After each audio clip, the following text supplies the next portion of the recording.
2024 లేదా 25లో డిగ్రీ లేదా బీటెక్ చదివారా? సాఫ్ట్‌వేర్ జాబ్ కోసం ఎదురు చూస్తున్నారా? అయితే కోడ్ జ్ఞాన్ 100 డేస్ కోర్సులో చేరండి. జాబ్ సాధించండి. నమస్తే, వెల్కమ్ టు సుమన్ టీవీ. నేను మీ యాంకర్ సిరి. ప్రజెంట్ మనం చూస్తే దేశద్రోహి అని చెప్పొచ్చు బయ్యా సన్నీ యాదవ్. బయ్యా సన్నీ యాదవ్ మీద వాళ్ళ కుటుంబ సభ్యులు హెబియస్ కార్పస్ పిటిషన్ అయితే వేయడం జరిగింది. అసలు లీగల్ పరంగా మనం మాట్లాడుకుంటే హెబియస్ కార్పస్ పిటిషన్ అంటే ఏంటి, ఇది ఏ సందర్భాల్లో వేస్తారు, అసలు ఎందుకు వేస్తారు, వీటన్నిటి గురించి ఈ రోజు ఇన్ డీటెయిల్గా మనతో షేర్ చేసుకోవడానికి హైకోర్టు అడ్వకేట్ అలగిరి రవీంద్రనాథ్ గారు ఉన్నారు. వారిని అడిగి తెలుసుకుందాం. నమస్కారం సార్. నమస్తే అండి శ్రీ గారు. బయ్యా సన్నీ యాదవ్ గురించి వాళ్ళ కుటుంబ సభ్యులు కోర్టులో అయితే హెబియస్ కార్పస్ పిటిషన్ వేయడం జరిగింది. అసలు ఈ పిటిషన్ అంటే ఏంటి, ఇది ఎందుకు వేస్తారు, ఏ ఏ సందర్భాల్లో వేస్తారు, ఇప్పుడు మనం చూస్తే ఎన్ఐఏ వారు కూడా అరెస్ట్ చేయడం జరిగింది. ఈ సందర్భాల్లో ఇది వర్తిస్తుందంటారా? వెరీ ఇంట్రెస్టింగ్ అండి శ్రీ గారు.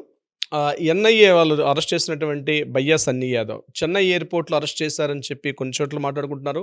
లేదు, అతను చెన్నైలో వేరే ఫ్రెండ్ ఇంట్లో, చెర్రీ అనే ఫ్రెండ్ ఇంట్లో ఉంటే అక్కడ అతన్ని వెళ్ళి అరెస్ట్ చేశారంటారు. సరే, ఎక్కడ అరెస్ట్ చేశారని ఇక్కడ అప్రస్తుతం అయినప్పటికీ కూడా అతన్ని అయితే ఎన్ఐఏ వాళ్ళు తన యొక్క కస్టడీలో తీసుకున్నారు. నేషనల్ ఇన్వెస్టిగేషన్ ఏజెన్సీ, భారతదేశం యొక్క భద్రతా సమాఖ్య, ఇది యాక్చువల్గా భద్రతా మండలి సంబంధించినటువంటిది ఒక నేషనల్ ఇన్వెస్టిగేషన్ ఏజెన్సీ. యాక్చువల్గా May 29 ఇతన్ని అరెస్ట్ చేసినట్టుగా, కస్టడీలో తీసుకున్నట్టుగా తెలుస్తుంది. ఇన్వెస్టిగేషన్ చేస్తున్నారు. అయితే ఇక్కడ వీళ్ళ పేరెంట్స్ యాజ్ ఏ ఇండియన్ సిటిజన్కి కొన్ని హక్కులు ఉంటాయి. మనకు భారతదేశం కల్పించినటువంటి భారత రాజ్యాంగం ప్రకారం ఎవ్రీ ఇండియన్ సిటిజన్కి భారతదేశం కల్పించినటువంటి కొన్ని హక్కులు ఉంటాయి. అందులో ఆర్టికల్ 32 అలాగే కాన్స్టిట్యూషన్లో 226 ప్రకారం ఏంటంటే, పోలీసులు ఎవరైనా అరెస్ట్ చేసినట్లయితే, ఎవరైనా కస్టడీలో తీసుకున్నట్లయితే వితిన్ 24 అవర్స్లో, అరెస్ట్ చేసిన 24 గంటల్లో దగ్గరలో ఉన్నటువంటి కోర్టులో అతన్ని ప్రొడ్యూస్ చేయాల్సినటువంటి అవసరం అయితే ఉంటుంది. ఇది ఒక వ్యక్తిగతంగా ఉన్నటువంటి స్వేచ్ఛా రక్షణకు సంబంధించింది. అంటే ఒక ఎన్ఐఏనే సంబంధించింది కాకుండా జనరల్గా మనకి ఎవరైనా మన రాష్ట్రంలో కానీ, మనకి జిల్లా కోర్టులో కానీ ఏదైనా ఒక మర్డర్ కేసు కావచ్చు, ఇతరత్ర కేసుల మీద ఎవరైనా అరెస్ట్ చేశారనుకోండి, ఇమ్మీడియట్గా పోలీసులు అరెస్ట్ని చూపించాలి. అరెస్ట్ చూపించకుండా అతన్ని కంప్లీట్గా సెల్లో వేసేసి చిత్రహింసలు పెడుతూ కొట్టడం అనేది కరెక్ట్ కాదు. కోర్టులు మనకి రాజ్యాంగం కల్పించేటువంటి హక్కులు ఏంటంటే, ఒక వ్యక్తిని అరెస్ట్ చేశారు అంటే వితిన్ 24 అవర్స్లో అతన్ని ఇమ్మీడియట్గా దగ్గరలో ఉన్న మ్యాజిస్ట్రేట్ కోర్టులో కానీ లేకపోతే జడ్జి గారి ముందు అతన్ని ప్రవేశపెట్టాలి. అతను నేరం చేశాడా, నేరం చేయలేదా అన్నది కోర్టు వారు ఇచ్చినటువంటి రిమాండ్ తీసుకుంటారు. రిమాండ్ ప్రకారం జ్యుడిషియల్ కస్టడీయా, పోలీస్ కస్టడీ అని తీసుకుంటారు. పోలీస్ కస్టడీ అయితే పోలీసుల కస్టడీలో తీసుకొని పోలీసులు విచారిస్తారు.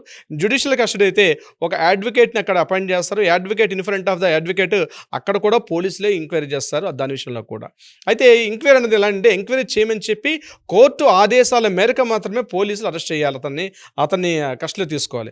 సో ఎప్పుడైతే ఒక క్యాండిడేట్ని అరెస్ట్ చేసిన తర్వాత పోలీసుల దగ్గరికి ప్రవేశపెడతారు. ఒక్కొక్కసారి మనం చూస్తాం, మిడ్ నైట్ కూడా మ్యాజిస్ట్రేట్ గారి ఇంట్లో ఉంటే 1 గంట అయినా రాత్రి 2 గంటలకైనా ఇమ్మీడియట్గా తీసుకెళ్ళి, ఎందుకంటే ఆ యొక్క కేసు యొక్క తీవ్రతను బట్టి ఒక్కోసారి అర్ధరాత్రి కూడా తీసుకెళ్ళి మ్యాజిస్ట్రేట్ ముందు పెట్టి పలానా కేసులు తీసుకున్నాం అంటే ఇమీడియట్గా 14 days రిమాండ్ విధిస్తారు. నెక్స్ట్ డే మార్నింగ్ అతన్ని కోర్టులో ఉన్నటువంటి ఆ ఫార్మాలిటీస్ అన్ని కంప్లీట్ చేసిన తర్వాత ఇమీడియట్గా కోర్టు వాళ్ళు ఏం చేస్తారంటే, అక్కడ పోలీసులు ఏం చేస్తారంటే అతని విచారణ తీసుకొని అతని ఇంటరాగేషన్ స్టార్ట్ చేస్తారు. ఇది యాక్చువల్లీ జనరల్ చేయాల్సిన పద్ధతి, ప్రొసీజర్. ఇక్కడ బయ్యా సన్నీ యాదవ్ అని ఆల్రెడీ మార్చి 29 అరెస్ట్ చేశారని ఊహాగానాలు వస్తున్నాయి. బట్ ఇప్పటివరకు కూడా పోలీసులు ఎక్కడ అరెస్ట్ చూపించలేదు, అంటే చెన్నైలో కానీ ఇతరత్ర ఎక్కడ కూడా. కానీ బయట ఊహాగానాలు ఏమవుతున్నాయంటే, ఆల్రెడీ జ్యోతి మల్హోత్రాని, ఎట్లయితే హర్యానాలో ఉన్నటువంటి యూట్యూబర్ జ్యోతి మల్హోత్రాని విచారించే, ఎలా అయితే అక్కడ జ్యోతి మల్హోత్రాని మాత్రం ఆవిడని అసలు అరెస్ట్ చూపించారు అక్కడ పోలీసులు, ఎన్ఐఏ వాళ్ళు అక్కడ అరెస్ట్ చూపించారు.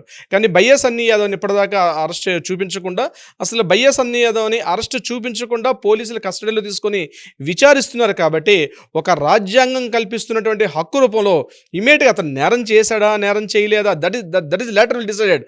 అది పోలీసు ఇంటరాగేషన్ చేసా, ఇంటరాగేషన్ ప్రకారం పోలీసులు సబ్మిట్ చేస్తే కోర్టులు చెప్తారు అన్ని విషయాలు కూడా. సో ఇప్పటి వరకు అరెస్ట్ చేశారు కానీ అతన్ని ఇంకా ఎక్కడ కోర్టు ముందు ప్రవేశపెట్టలేదు. పోలీసుల యొక్క విచారణలోనే ఉన్నాడు. కాబట్టి పోలీసుల యొక్క విచారణ అనైతికము. పోలీసుల విచారణ యాజ్ పర్ మన కాన్స్టిట్యూషన్, మన రాజ్యాంగం కల్పిస్తున్న ఆర్టికల్ 32, 226 ప్రకారం అనైతికం, ఇమీడియట్గా చేయించాల్సిందే. That is a rule. ఎవరికైనా అతను అంతర్జాతీయ తీవ్రవాద, ఉగ్రవాద, మరొకట కాదు, ఇండియన్ సిటిజన్ అయిన ప్రతి ఒక్కరిని కూడా వితిన్ 24 అవర్స్లో కోర్టు ముందు ప్రవేశపెట్టాలి. కోర్టు అంటే ఫస్ట్ క్లాస్ మ్యాజిస్ట్రేట్ ముందర ప్రవేశపెట్టడం, లేకపోతే డిస్ట్రిక్ట్ మ్యాజిస్ట్రేట్ గారి ముందరకు నిలబెట్టి అప్పుడు పోలీసు అతను అరెస్ట్ చేసి పోలీసులు కస్టడీలో తీసుకొని ఇన్వెస్టిగేషన్ చేయాలి. This is the system. So ఇక్కడ బయ్యా సన్నీ యాదవ్ విషయంలో ఇలాంటిది జరగలేదు కాబట్టి అక్కడ ఉన్నటువంటి అడ్వకేట్ సలహా ఇచ్చి ఉంటారు, ఈ రకంగా జరిగింది కాబట్టి ఇమీడియట్గా మనం కోర్టులో పిటిషన్ వేసుకోవాలి. అంటే హైకోర్టులో వీళ్ళకి హెబియస్ కార్పస్ పిటిషన్ అంటారు దీన్ని. అంటే విత్ ఇన్ 24 అవర్స్లో ఆ వ్యక్తి కనిపించట్లేదు కాబట్టి కోర్టు ముందు విచారణ పెట్టమని చెప్పి ఆదేశించడానికి కోర్టులో ఒక పిటిషన్ వేసుకుంటాం. దాన్ని హెబియస్ కార్పస్ రిట్ అంటారు. దాన్ని హెబియస్ కార్పస్ రిట్ పిటిషన్ అంటారు. ఆ హెబియస్ కార్పస్ రిట్ పిటిషన్ని బయ్యా సన్నీ యాదవ్ యొక్క పేరెంట్స్ ఈరోజు హైకోర్టులో వేసినట్టుగా మనకు తెలుస్తోంది.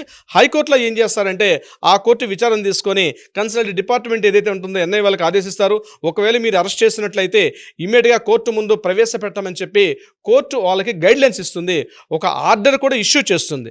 That is called habeas corpus అని ఒక రైట్ ప్రతి ఒక్కరికి ఉంటుంది.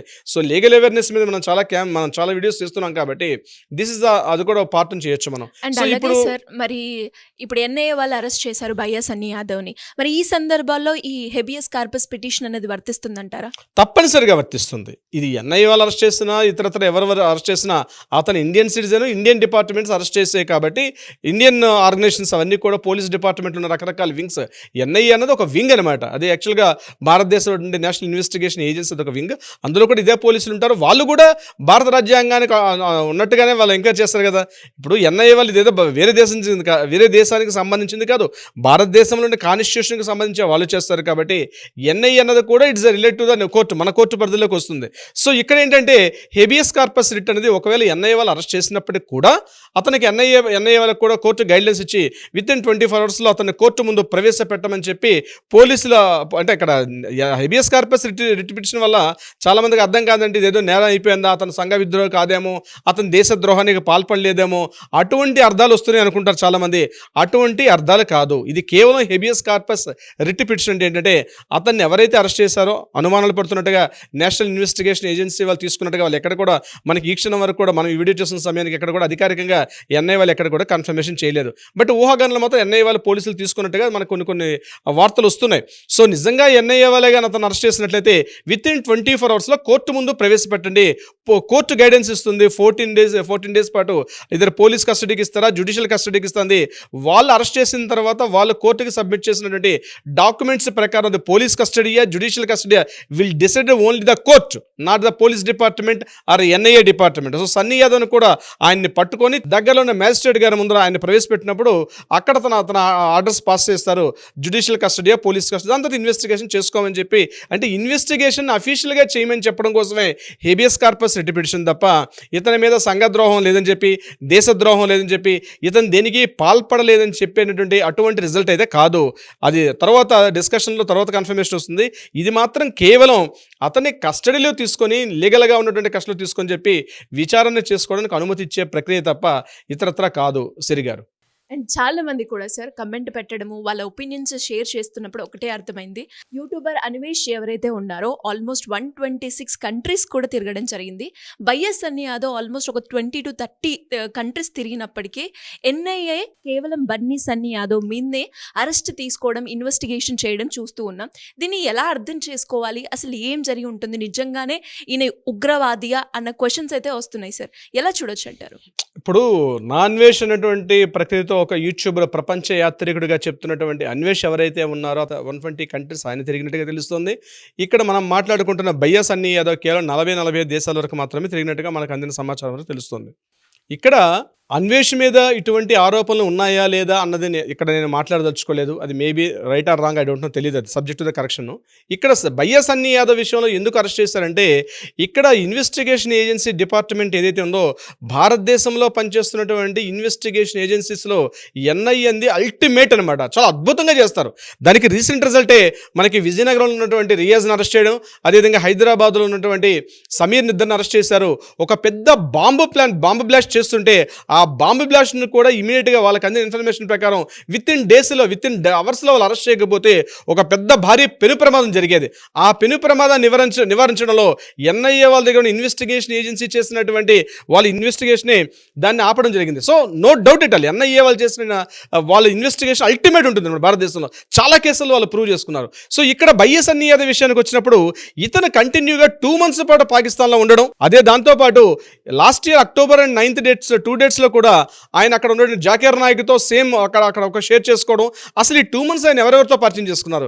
మరొక కీలకమైన పాయింట్ ఏంటంటే పెహల్గాం దాడి జరిగిన తర్వాత ఈయన పాకిస్తాన్ వెళ్ళడం, ఎందుకు వెళ్లాల్సి వచ్చింది అని చెప్పి మాట్లాడడం.